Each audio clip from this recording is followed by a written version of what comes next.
Welcome to the What to Read Next podcast. This podcast is hosted by Laura Amin, a voracious reader of romance and young adult novels.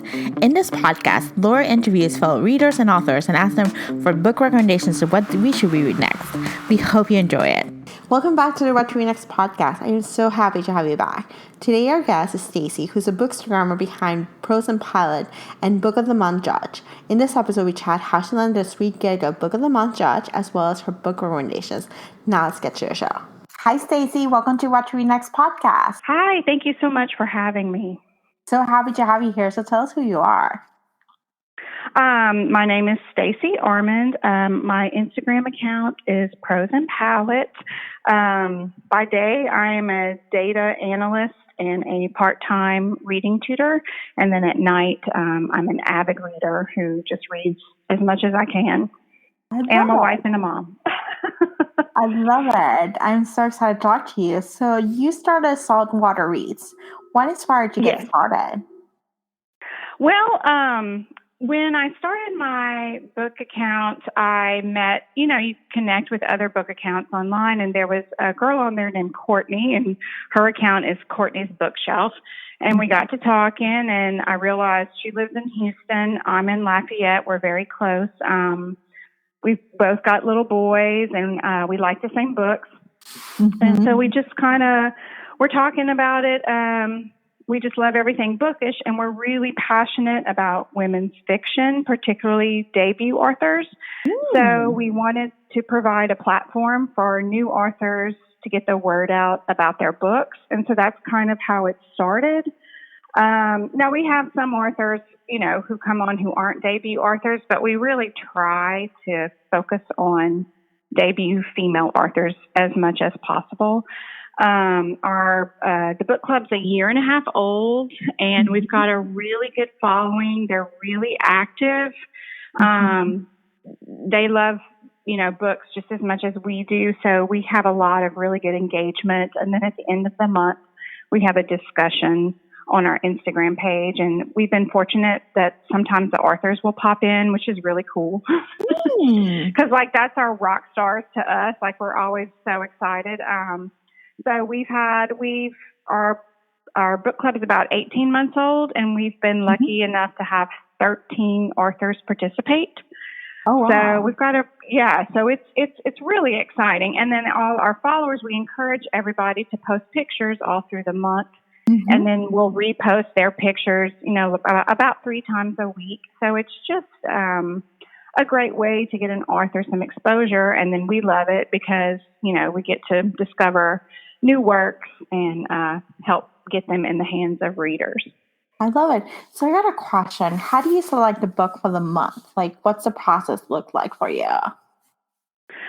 For Saltwater Reads or for Book of the Month? Because I am a book. Okay. Let's do Saltwater Reads and then let's talk about Book of the Month. I'm actually curious. Okay. What we do is we just research. Okay. And I'll research titles. Courtney will research titles, and then we are constantly bouncing them off of each other. And we try to. Some of the things that we read are really mainstream, and then other times they're not. We try to have a really good variety, but it's really just whatever appeals to us. We don't read the books ahead of time because we like to read them while all of our followers are reading them too, so that we can have the same kind of reactions that they have and experience it, in real time. So we don't read a book and then pick it. We just, based off of research, based off of reviews.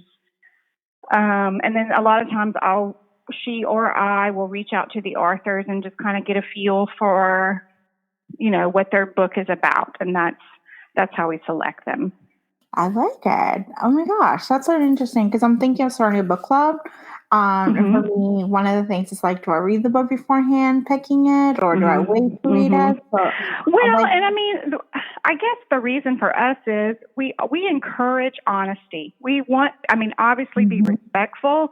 We would never want anyone to, we certainly don't bash authors, but there are going to be times when you read something and it just doesn't work for you. And that's okay, So we encourage respectful discussion. And we just feel like, for us, we just like to read it as everybody else reads it, just so that we can have that. I like it. So let's talk about book of the month. How did you land at that gig? Well, I was a baby bookstagrammer. I had only been on Bookstagram I don't know, 4 months maybe. Okay. It was in the very beginning.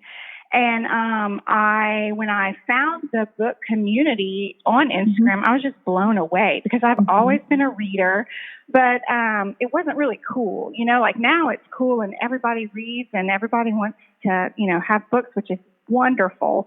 But I'm a little older, so that's not. That wasn't how it was for me growing up. I was, kind of seen as really nerdy. But when I found their subscription, I was like, well, this is fantastic. And I loved the selections. And so I started getting their monthly book box. And then they ran a contest for all of their followers. They had 300,000 followers at the time. And it was open to all of their followers. And you posted a picture and they sent out a bookmark and you wrote a sentence. And then from those entries, they selected people. And so I made it through the first round, and then I had to submit some written essays, and I made it through that round and had to do a phone interview. And so I made it through that round. And then I had to do, I think, 2 more written essays after that. And then they called me, and I nearly died. Oh, my gosh, yeah. I mean, it just was so amazing. And, I mean, I love Liberty Hardy. She's one of the judges. Samantha Irby. And then, of course, they have, all the celebrities. This was before. They've changed their format a little now. But this was before the change. So they had Andy Cohen and and I just was completely blown away that, I'm in the judging, on the judging page with all of these amazing people. So it still is very surreal for me, but I love it so much. I love when they reach out to me. I've been a judge for 2 years, and I've selected 3 books. The first one was The Love Interest, and then the second one was Kate Holohan. Let's see, was it Lies We Told or The Lies Between Us or something? I can't. But I'm having a blank. And then last year it was As Bright as Heaven. Oh my God! So I enjoy it. It's fun. It's a lot of fun. I did pick The Love Interest, actually. That was my first book of the month, by the way. Oh, really? Yeah. That's awesome. Yeah. I was like, oh my gosh. You just said, I was like, wait, I know that book. I actually own it. So that's awesome. Well, thank you. So how do you pick the books? Do you read them beforehand? Do you read quite a few books beforehand? The Book of the Month team picks several books. Okay. And then they send a book to you. So you don't, it's not like you have a wide variety to choose from. And I mean, you can get a book, and if it doesn't click with you, then you just say, this just doesn't work for me, and you pass. But no, every time they've reached out to me, I've done it because it's just so much fun. It's a great experience. But yeah, they narrow it down themselves because they just get thousands of books, constantly. So they weed through it. And then once they decide who's judging for the month, then they send, a book out and let them read it and see what they think. I love it. But it's a quick process because they're usually like a month or 2 months ahead of the game. Oh, so yeah. You have like 10 to 14 days to turn it around. So you've got to read it, think on it, and then write this review. And it was really intimidating for me initially because, it goes out and their following is so huge and you're on their website and like your words are up there. And I really wanted to, make their team and their establishment proud. So it was very intimidating. And then, of course, as you know, like, not everybody likes everything. So, it can be interesting to see their responses on Instagram and online. And, but if I like a book, I like it and I stand by it. I love it. Yeah. Oh, well. Yeah, that's so true. Other people have different opinions, and that's okay. Sure. Not every book works for every reader, and that's perfectly okay. That is true. So let's talk about reading life. When do you read? Well, I read whenever I can. I do work. I have two jobs. I work a full-time job as a data analyst, like I said earlier, and then my son is severely dyslexic. So I began learning different methods to help him read. And we have a dyslexic reading clinic here. And over the years, I've been training to become a certified dyslexia tutor. Oh, so wow. Yes, because that's a whole nother podcast. Because I can talk for hours about dyslexia and the programs that they have in the school and how hard it is to get your child what they need. So this was something that was really important to me because, especially being as much of a reader as I am, and to have my son not be able to do it and to watch him struggle. I wanted him to experience what it's like when you open a book and lose yourself in the story and experience what it's like to read about other places and things. And it's been very challenging for us. So I have a very busy work week. So I have a book with me in my purse, in my car, at my desk. So anytime I've got a few minutes or like lunch breaks, I always read on my lunch breaks. But then the bulk of my reading is at night. Once my husband and my son have gone to bed, I'm a night owl, so I'll stay up, which can be bad because sometimes you know how it is. You get into a book and it's wonderful, and you're like, okay, I just need just a little more. I can, and then you look up and it's 2:30 in the morning, and and you can't stop reading. So that can be bad the next day when I go to work with a book hangover like that. But I read mostly at night. I love it. Yeah, I read at night. I read in the mornings now. Somehow I'm waking up early and I get an hour of reading. But night used to be my bulk of my reading for me. Yeah, yeah. So what do you love most about reading? Well, I just love how books can take you anywhere. I mean, there's just so much to learn about the world and people and life experiences, and I love how books expose you to that. Like I love how, one night I can be reading and I'm following, a journalist walking through the streets of Cuba, and then the next day I can pick up another book and I'm reading about, an editor in New York City. Like I just love the variety and that there's just endless possibilities, and that whatever you want to learn about or expose yourself to, there's a story for that. And I love reading other people's stories. I think that's so important, and I think it helps build empathy, and it's just, I just love it all. It's hard for me to narrow down to, when people ask you a favorite genre or a favorite book, because I just like all of it. I'm a very eclectic reader. And basically, if it sounds interesting, I want to read it. So I just like that there's just so much variety, in the book world. I mean, you can read about anything, and I just think that's great. Yes, that is very true. So how do you choose your next read? Do you keep a TBR or are you a mood reader? I do keep a TBR because of my day job. I'm kind of a spreadsheet nerd. Okay. I have a very intricate spreadsheet. Okay. That's how I keep track. What I do is I have a mix. It's, I get ARCs from publishers now, which is really, really nice.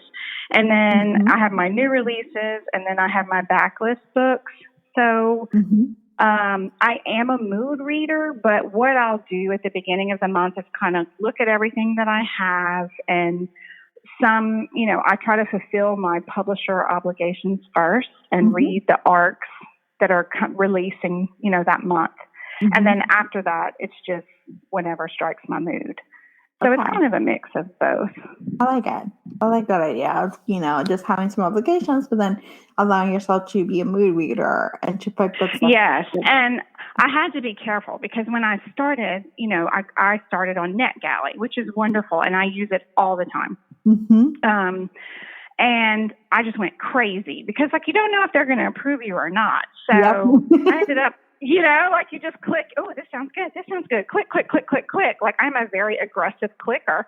And so then, you wake up the next day and you've got 15, approvals. And so it just kind of got very out of hand there early on. Now I'm much more, now that I kind of know how things work and where to look for to research titles, I have narrowed my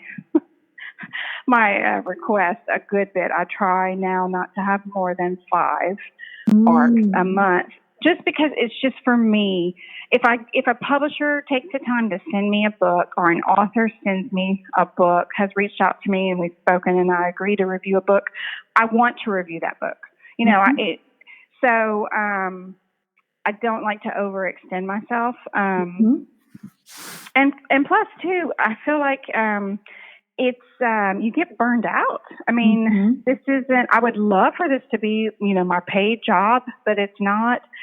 So it's a hard balance with work and everything. So I really learned to scale way back as far as the requests go. It's just kind of a trial and error process for me. Yeah, I think with me, when NetGalley has been a trial and error process, I have a good feedback ratio, although I went crazy in December and I requested way too much. And I was like, when am I going to read them all? Yes, well, I know. And I feel guilty. It's staring at you. Or I'll get on my Kindle and I see all these books and I'm just like, oh my goodness. And then I just kind of lock up and I'm like, well, I don't even know what I need. What do I read next? And to me, it shouldn't ever feel like a chore. And I love reading, but there was a point there where there was just so much, and I was like, okay, I need to reevaluate my process. So I stayed off of NetGalley for a very long time. Yeah. And, just now, slowly getting back on there. So yeah, just be more more explicit about it. Just picking the ones that you like, and not much more deliberate about what I request than when I started, for sure. So, do you keep tracks of the book that you read? I do. I mean, I've got my spreadsheet, and then I use Goodreads. Goodreads will tell you at the end of the year how much you've read and all the pages and all that stuff.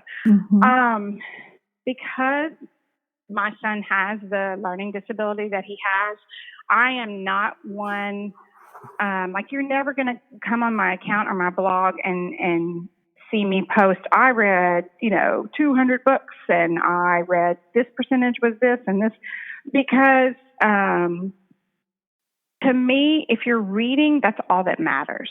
Whether you read 2 books a year or 400 books a year. And I know there's such pressure. I see it with my son in school where he has to meet the levels to read, and it just makes reading not fun. And I know I've seen, on Instagram when people comment and they're like, I'm a slow reader, I can't read all these books, and then they don't like it. And I just think that's not what it should be about.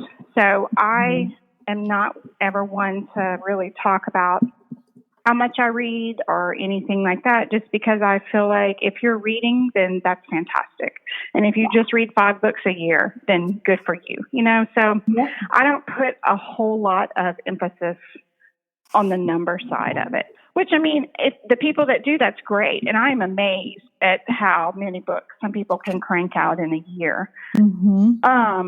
But for me, when I see, I see how much my son struggles with, having to always constantly push to hit that certain number at school. And it just kind of takes the joy out of it a little bit for him. So I do not put a big emphasis on that on my account. That sounds good. So you were mentioning you're an eclectic reader. So what would be your go-to genre that you tend to gravitate towards? My go-to genre is memoir. Ooh. I love a good memoir. Because true stories to me, I mean, sometimes it's just incredible to me, the things that people endure and live through, and just people's life stories. I'm very interested in it. So that memoirs are definitely my go-to. So what would be top 3 favorite memoirs you read or memorable memoirs you read? My top 3 would definitely, let's see. It would be, it's What I Do by Lindsay Addario. She is a female photojournalist. I don't know if you're familiar. Yeah.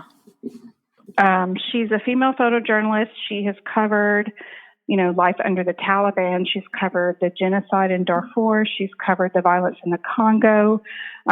She's been kidnapped by pro-Gaddafi forces. She goes all over the world and documents women and the struggles that they face and how hard it is for them and other cultures and just their day-to-day life. And I just am in complete awe of what she does. A lot of the images that you see, like in Time and CNN and stuff, are her images. So I think as a woman, to insert yourself in those kind of scenarios, number one, it's incredibly dangerous. She's had a lot of, things happen, and she talks about that in her book. But like for her, it's always, the importance of telling these women's stories and how they live and how they thrive and how they raise their families. And I'm fascinated by it. So her memoir is one of my top ones. And then another one that I read last year, I think, is called Gorilla and the Bird. Okay. And it is about a young man who is bipolar, but he's a very successful lawyer, very highly functioning with his mental illness. But it's an incredible look at what it is like to live with that illness and what happens to him when he has a break. And so in the book, he is the gorilla and the bird is his mother. And it was one of the most beautiful stories about a mother's love and just how, this woman, she's just amazing. And she just, her complete devotion to him and to get him help, and that whenever, he would be hospitalized or whenever he would be arrested. And it goes into all that too about the prison system and how so many people incarcerated, have mental illnesses and they're just not getting the right medicine, or they don't have the resources for treatment. It was just an incredible book. I loved it. Very, very, very powerful. And they're both on Instagram. And I've had the, good fortune to interact with them, and I just have great respect for them. It's a really powerful account of mental illness and living with it, every day. I'm definitely gonna pick that one up. Thank you. It's really good. It's really good because when I started it, I was like, okay, this reads like, almost like a thriller fiction. The opening scene, like you don't realize, and then you're like, oh my goodness. It was just very well done. Very well done. So, what are your top 3 favorite books of all time? Oh, I know. Oh goodness. Just whatever. It's not, I wouldn't say this is like carved in stone, but Pillars of the Earth is I just love that book. The Poisonwood Bible, and then this past year I read She Would Be King, and it just was it was just magnificent. I still, I posted about it. I talked about how much I loved it. I tried to put it into words. I couldn't review it because I'd never read anything like it. It was just phenomenal. So that is definitely on the list. I love it. So I guess that would be it. Yeah. I'm sorry? Who are your go-to authors? Go to, I would say, Jasmine Ward, because I feel like nobody writes the South the way that she does. Chanel Cleaton, I loved Next Year in Havana. I loved that book, so she's wonderful. I also like thrillers and murder mysteries. So Anthony Horowitz, Joe Nesbo are my go-tos for thrillers, and then Louise Penny. She wrote the Armand Gamache thriller series. And I love those. I like to read those in the winter though, because they're based in Canada, and it's just like a cozy mystery, and those are wintertime books for me. So those are my go-tos, really. I love it. Favorite book that you read in 2018? Okay. I came up with, I had to go, I was like, I don't know how much, Yeah. It's hard because I read super, super good books. Last year, there were just so many amazing titles, but the ones that just really impacted me, Freshwater, Once Upon a River, The Word is Murder, A Place for Us, Putney, The Reckonings, which is phenomenal. That's if you have not read that book, put that on your list. It's phenomenal. Becoming by Michelle Obama. I mean, I was just blown away. I think everybody who's read it has been blown away. Next Year in Havana, and then The Air You Breathe would be my top. I love it. Yeah, I got quite a few of those. I have them in my TBR. So now that you mentioned they're your favorite books, I'm probably going to put them up in the list. So yes, move them up the list. Move them up. Yeah, they're all yes. So, what's your most anticipated new release for 2019? I have 4, but I can only do one because I know it's already 30 minutes in. Freshwater was one of my favorite books last year, and it was another book in the vein of She Would Be King, in that I'd never read anything like it. I thought about that book for weeks, and then the author had her website, so I went and I looked at her website, and she had this art, which I really wish she had put her art in the book. Because it would have just made it that much more, I'm a very visual person, but her name is Eclectic. I hope I'm pronouncing it right. She has a new book coming out called Pet. The release date has not been announced. I just know it's coming out sometime this year, and it is about finding monsters in a world that claims they don't exist. And she's just very, words fail me. I'm just in awe.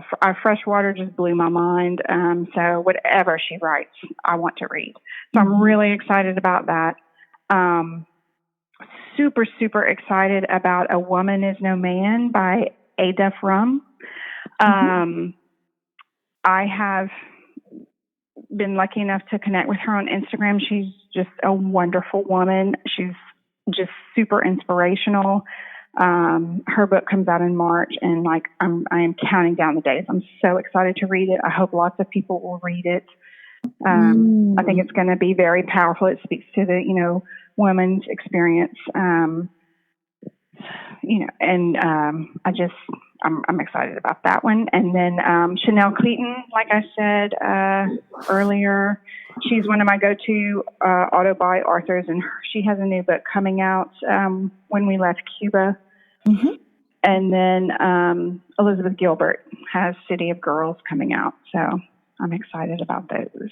Yeah, I'm excited about City of Girls. That seems like perfect fit for me. I did get to read When We Left Cuba, and it was so good. So really, yeah, I'm so really excited. I love her book. So strong female protagonist. Yeah, it was a strong female protagonist. She set her ways, and it was just amazing. So I'm sure. So, what's one book that everyone loves but you cannot stand?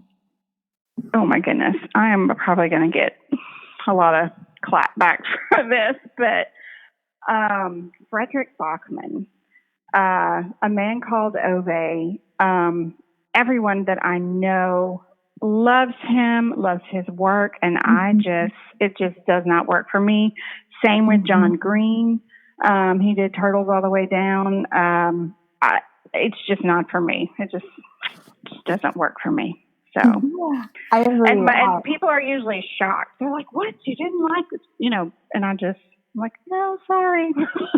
I agree. I ended up DNFing Beartown. I read the first 130 pages, and I felt it was too slow for me. It was like, no. And I love hockey. I love, the intricacies of it. And for some reason, I couldn't connect with the characters, and it was just too slow. Well, that's how with the Ove book, I just was like, I am just bored to tears. I am so bored. And so I have not read anything else that he's written, and everyone has tried. And I'm just like, well, maybe one day, but there's so many other things that I know I'm going to like. Maybe one day I'll circle back and give it another shot. What's your go-to book recommendation? What's a book that you recommend to pretty much everyone? My go-to would be, it just depends on, I always like to ask people what they're in the mood to read. Okay. So I'm going to say if you're in the mood for a creepy true story, then go with I'll Be Gone in the Dark. If you're in the mood for a moving family saga, go for A Place for Us. If you need a book that just feels like a big hug and it has dogs in it, which I love animals, it's Life on a Leash. It's just a happy book. Women's fiction, The Salt House by Lisa Duffy, Belong to Be by Marissa de los Santos, The Air You Breathe, Firefly Lane. If you like quirky stories, Chemistry, I loved that one. I love Sourdough.